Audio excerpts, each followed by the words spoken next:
संसद सत्र के 7वें दिन लोकसभा में जमकर गहमागहमी हुई, क्योंकि कल और आज राहुल गांधी समेत विपक्ष के तमाम नेताओं ने सरकार पर गंभीर आरोप लगाए। इसलिए पीएम मोदी ने आज एक आरोप का जवाब दिया और संसद में राष्ट्रपति के अभिभाषण पर धन्यवाद प्रस्ताव में चर्चा के दौरान प्रधानमंत्री नरेंद्र मोदी ने कांग्रेस पर जमकर हमला बोला। चूंकि कांग्रेस इस बार के चुनाव में 99 सीटें ही जीत पाई, इसलिए पीएम मोदी ने 99 नंबर का जिक्र करते हुए राहुल गांधी को घेरा और कहा कि कांग्रेस पार्टी चुनाव हार गई, लेकिन कांग्रेस के नेता राहुल गांधी का मन बहलाने में जुटे हैं। कि भाई किस बात की मिठाई बांट रहे हो? ये 100 में से 99 नहीं लाया, ये तो 543 में से लाया है।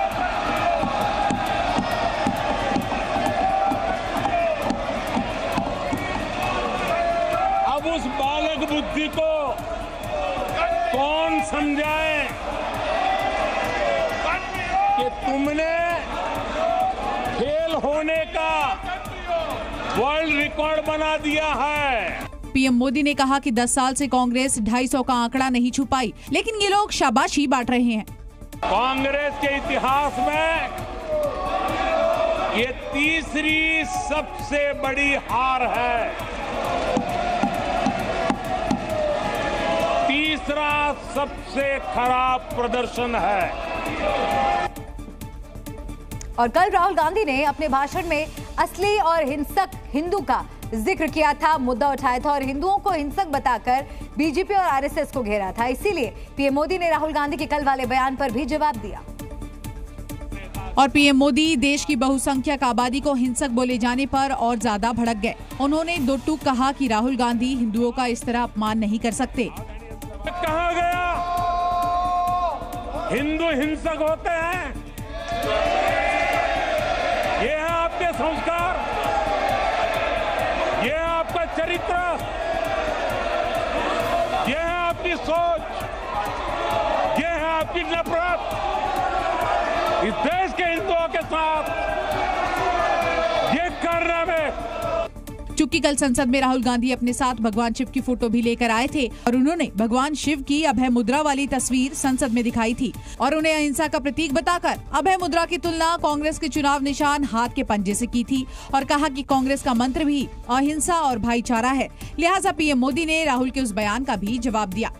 ईश्वर का हर रूप दर्शन के लिए होता है, ईश्वर का कोई भी रूप निजी स्वार्थ के लिए, प्रदर्शन के लिए नहीं होता है। और पीएम मोदी ने अपने भाषण में Rafale, one rank one pension समेत तमाम मुद्दे उठाए और आरोप लगाया कि कांग्रेस सेना और देश की सैन्य व्यवस्था का मजाक बनाया जा रहा है। और इस दौरान पीएम मोदी ने राफेल के मुद्दे पर भी कांग्रेस को घेरा। प्रधानमंत्री नरेंद्र मोदी ने कहा कि कांग्रेस सेना को कमजोर करना चाहती है। हमारी सेनाओं में कांग्रेस ने जो लाखों करोड़ों के घोटाले किए, वही तरीका था जिसने देश की सेना को कमजोर किया है। पीएम मोदी ने पेपर लीक मामले में कहा कि दोषियों को बख्शा नहीं जाएगा और दोषियों को सरकार सख्त सजा देगी। कि सरकार ऐसी घटनाओं को रोकने के लिए अत्यंत गंभीर है और युद्ध स्तर पर हम अपनी जिम्मेवारियों को पूरा करने के लिए एक के बाद एक कदम उठा रहे हैं। पीएम मोदी जब भाषण दे रहे थे तो विपक्षी दलों के सांसद वेल में आकर जमकर हंगामा कर रहे थे, जिसकी वजह से प्रधानमंत्री नरेंद्र मोदी अपना भाषण बंद करके अपनी सीट पर बैठ गए। जिसके बाद लोकसभा अध्यक्ष ओम बिरला ने राहुल गांधी को जमकर फटकार लगाई और तब जाकर पीएम मोदी ने दोबारा बोलना शुरू किया। और जिस वक्त सदन में पीएम मोदी का संबोधन चल रहा था, उस वक्त की एक दिलचस्प तस्वीर भी सामने आई। सदन में विपक्षी नेता जबरदस्त नारेबाजी कर रहे थे। कुछ नेता वेल में जाकर भी नारेबाजी करने लगे। इस दौरान पीएम मोदी ने वेल में नारेबाजी कर रहे सांसदों को पानी का गिलास बढ़ाया। पीएम ने पहले कांग्रेस सांसद मणिकम टैगोर को पानी का गिलास दिया, लेकिन उन्होंने लेने से मना कर दिया। फिर उन्होंने दूसरे सांसद हिबी ईडन को पानी का गिलास बढ़ाया और उन्होंने लेकर पी लिया। पीएम का ये वीडियो सोशल मीडिया पर वायरल हो रहा है।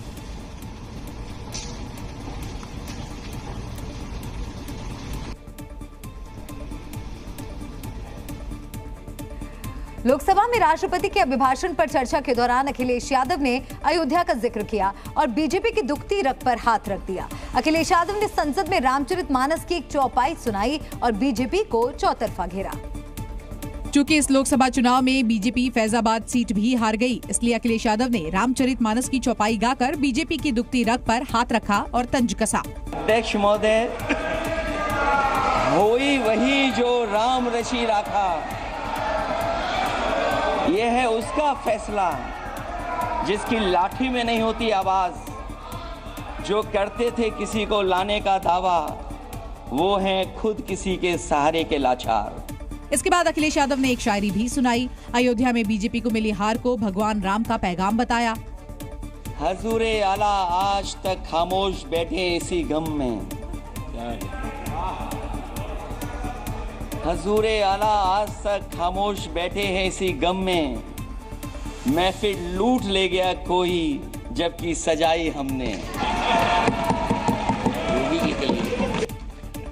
अखिलेश यादव बार बार ये कहकर बीजेपी पर तंज कसते दिखे कि राम मंदिर का धूमधाम से उद्घाटन करने के बाद भी बीजेपी फैजाबाद सीट जीत नहीं सकी। सबसे खास बात ये रही कि लोकसभा में फैजाबाद से बीजेपी को हराने वाले सांसद अवधेश प्रसाद भी अखिलेश यादव के बगल में ही बैठे थे, जो अखिलेश यादव की हर एक शायरी पर ठहाके लगा रहे थे।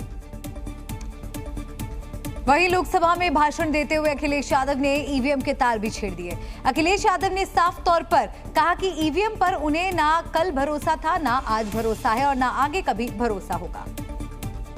और अखिलेश यादव ने यहाँ तक कह दिया कि अगर समाजवादी पार्टी यूपी की सभी 80 की 80 सीटें जीती, उसके बाद भी ईवीएम पर उनका भरोसा नहीं है। ईवीएम से जीत करके ईवीएम हटाने का काम करेंगे। न ईवीएम का मुद्दा मरा है, न जाएगा खत्म। जब तक ईवीएम नहीं हटेगी, हम समाजवादी लोग उस बात पर अड़ग रहेंगे। क्योंकि पिछले कुछ महीनों से पेपर लीक का मुद्दा काफी गरमाया हुआ है, लिहाजा अखिलेश यादव ने सरकार के अमृतकाल पर सवाल खड़े कर दिए और दावा किया कि इस सरकार में शिक्षा माफियाओं का अमृतकाल आ गया है। पेपर लीक हो क्यों रहा है? सच्चाई तो ये है कि ये सरकार पेपर लीक इसलिए करा रही है कि सरकार नौकरी नहीं देना चाहती, रोजगार नहीं देना चाहती, उन नौजवानों का भविष्य नहीं बनने देना चाहती। अखिलेश यादव के तेवर अग्निवीर योजना को लेकर भी तल्ख दिखे और उन्होंने ऐलान किया कि जिस दिन भी इंडिया गठबंधन की सरकार बनेगी, वो सबसे पहले अग्निवीर योजना को ही बंद करेंगे।